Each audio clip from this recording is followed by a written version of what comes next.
Okay, so we had a question about potential energy, the whole idea of energy.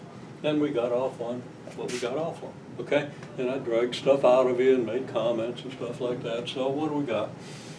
Well, you asked about potential energy. I asked, where does potential energy come from? What's potential energy? What can you talk about work energy? Okay, got a lot of answers, not bad, but didn't get a complete picture.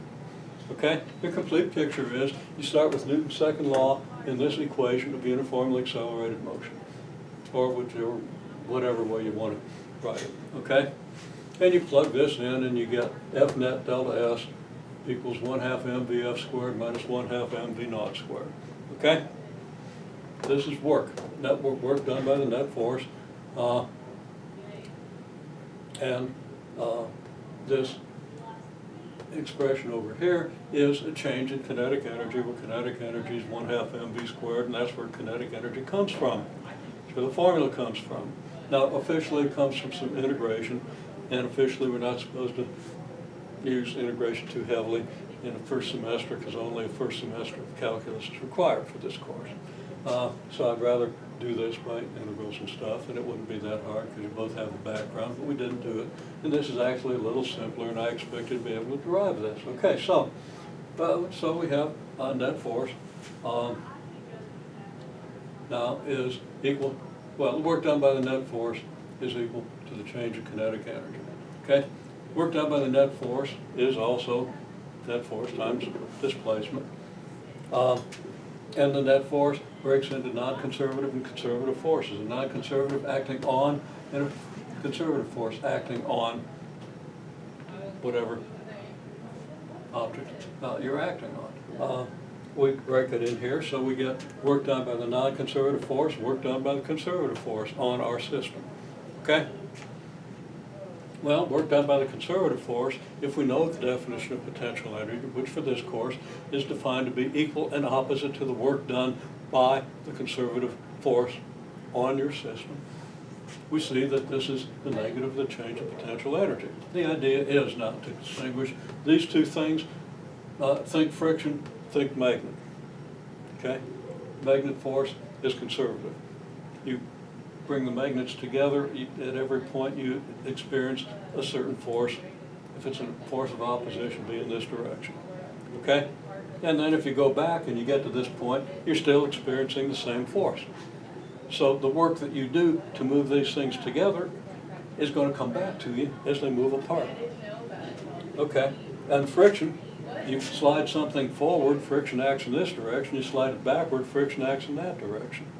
You got to do positive work against friction both times. Your work doesn't come back to you. Path independence. Okay? Conservative force is path independent. So you just think paradigm, a magnet force, and a friction force. Okay? Wouldn't it be that non-conservative is path independent? No. Conservative force is path independent. Think it through. Okay? We don't really have time to digress to that right now, but I don't want to answer that. I just did. So think back at what I just said. Okay? But you need to sort it out. You don't need me to say it again. Okay, so anyhow, we get this. So your work done by the net force is work done on the system by a non-conservative force minus your change in potential energy, which means the work done by the non-conservative force on the system is minus your change in potential energy is your negative, it is your change in kinetic energy, because the work done by the net force is a change in kinetic energy. And then we get this, which is the usual formulation for the work energy theorem. Okay? I call this the work kinetic energy theorem, and I call this the work energy theorem. Now, there's not consistent terminology around those things. Is that saying, that notation saying non-conservative force on, the change in work on? Yeah, and it isn't change in work. The delta looks like change in work. I use the delta because we're talking about work done during some interval, and this is just the work done on the interval. Okay? And it's not a standard notation. Don't use it out in polite society, but I find that it's necessary for people to grasp this, to use that delta there. Otherwise, it's kind of it's a W without an adjective, okay? And the adjective I use is a delta, not totally appropriate. I can't think of a better notation. I could do WAB, but then I've already got subscripts on it. It's hard to come up with a good notation, and I'm not all that great at it much, in coming up with good notations. That's the best I could do, okay? Okay, so with the toy cars and the magnets, you got a toy car, you got two magnets opposing, okay? So presumably you've done work to get the things together, now you're going to release it, it's going to go somewhere, and it ends up here. This is an experiment we did. There's a lot of analysis with it. Didn't get done. Some did. Okay, some graphs got done, but the lesson of the graphs we never got to that. You never got to that. I did. I even explained it one day. So I still haven't seen all of that, but you're still responsible for it on the final. Okay? Okay, anyhow, you start here. At rest, kinetic energy is 0. You got to say your potential energy relative to, say, infinity, which is a good place to measure potential energy with respect to when you have forces of this nature, gravitational or magnetic, okay? But anyhow, we're going to say it's greater than 0 here, because we want to say it's about 0 here, because you're about infinitely far. You're about infinitely far because the magnet force is so small here that you'd have a negligible work done by the magnet, even if this thing was moved now from here from 0 to from this point to infinity. Okay?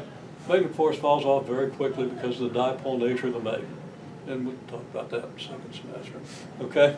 But that's what goes on. Okay, so just using the word energy theorem, we can arrive at some very clear conclusions.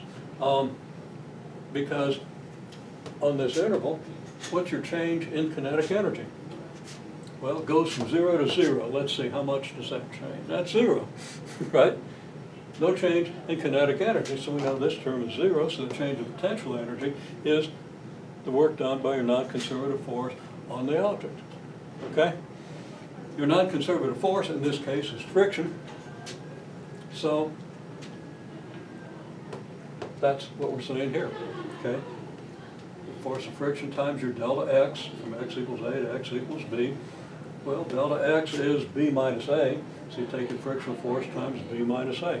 The frictional force happens to equal negative coefficient of friction times the weight, okay, because the normal force is equal and opposite to the weight in this case. So we have this, and we very quickly conclude that your change of potential energy is the force exerted by friction times B minus A. Okay, well, now we digress. We post the car, we count 2 seconds, we find the car moves about 80 centimeters before it comes to rest.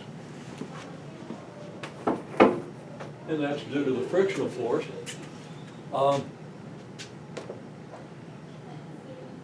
And we digress to all this stuff about translational kinetic and translational kinematics. The word velocity requires an adjective, okay? And we needed to talk about this because we were unable to see exactly how you reason out what happens if a toy car takes travels 80 centimeters to rest in 2 seconds with presumably constant acceleration due to a constant frictional force on a smooth surface, okay? Now, what did we do here? We got to average velocity was 40 centimeters per second, but you wanted to say velocity is 40 centimeters per second. In which case, naturally I freak out and start saying, okay, look, velocity requires an adjective. I'll always jump on you for that. I didn't really jump on you, I just said, okay, that's pretty good. Now, after I smack you down good, okay? Use adjectives. I've been saying that, for 3 months now. Maybe, and things are starting to sink in. I want to see you get over the hump, okay? You got some decent intuition, you got some ideas, but you're not strict enough following definitions and testing your ideas against hard definitions, okay? And by hard, not difficult. They're not difficult definitions. but they're firm, they're established, okay? These are the definitions we need to think this through, okay?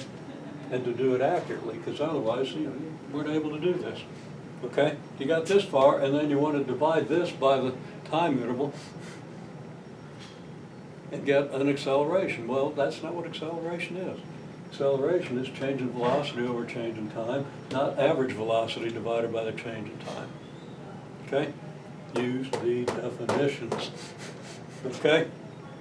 And we talked about this, you know, your trapezoid, V naught, VI, initial velocity, final velocity, straight line because you've got uniform accelerations, velocity versus time graph, got a delta t here, your average velocity is in the middle, it's the mean average of your initial and final velocity. Provided this is a straight line, concave down, concave up, it's not so. It would be the integral divided by the length of the interval, which is the definition of the average value of a function. For a straight line, it's easy. So here's our average velocity.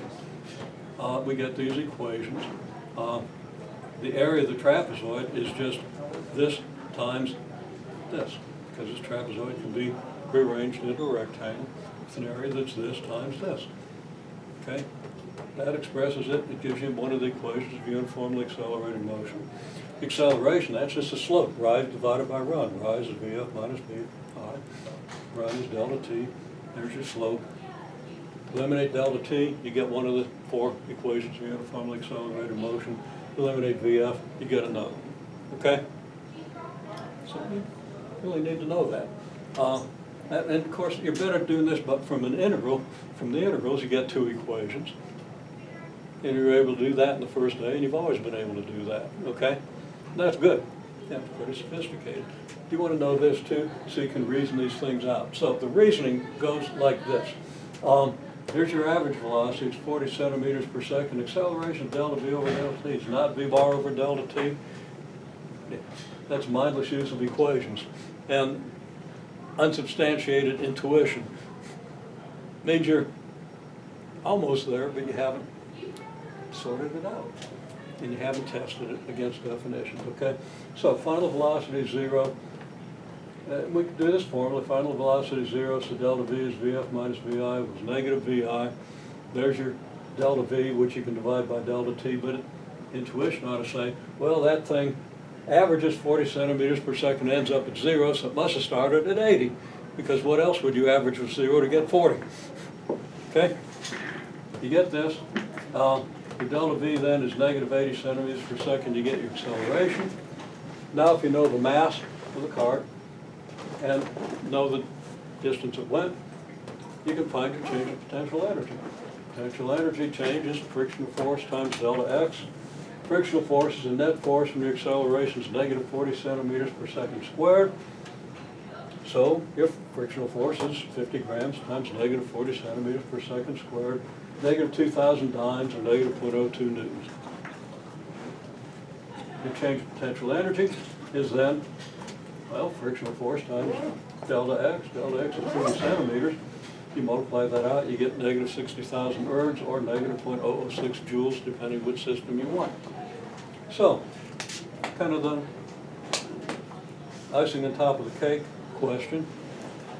If at 2 centimeters, you get a potential energy change of negative 0.006 joules, and at 5 centimeters, it's negative 0.002 joules. That's when your separation is 2 centimeters. The thing goes further than it does when your separation is 5 centimeters. You get these results.